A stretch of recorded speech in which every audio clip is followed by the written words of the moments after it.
Burada yaşam bitti, her taraf enkaz yeri, her taraf enkaz yeri. Hangisine yanarım, hangisine ağlarım, Hatay'a mı, Maraş'a mı, Antep'e mi yanayım? Hangisine yanayım, hangisine ağlayım, Diyarbakır, Osmaniye, Kilise mi yanayım?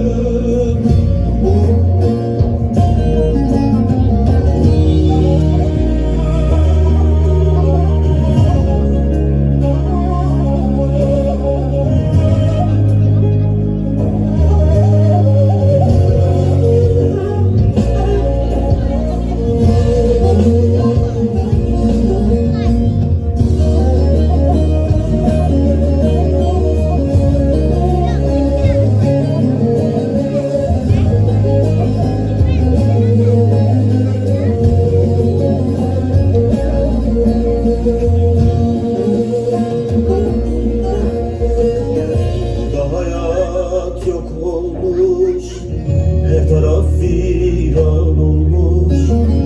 Burada hayat yok olmuş, her taraf viran olmuş.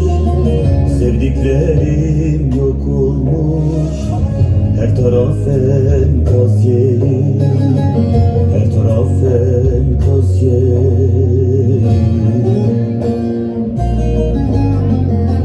Hangisine yanayım, hangisine ağlayım, Adıyaman, Malatya'ya, Adana'ya yanayım. Hangisine yanayım, hangisine ağlayım, Dudağ'a mı, Elbistan'a, Urfa'ya mı yanayım? Hangisine yanayım, hangisine ağlayım, Adıyaman, Malatya'ya, Adana'ya yanayım.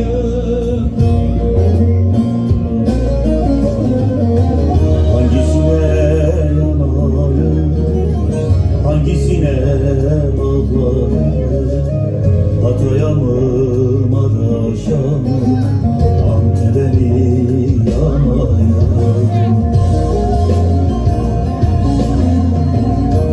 Hangisine yanayım, hangisine ağlayım, Hatay'a mı, Maraş'a mı, Antep'e mi yanayım? Teşekkür ediyoruz. Hocam yanım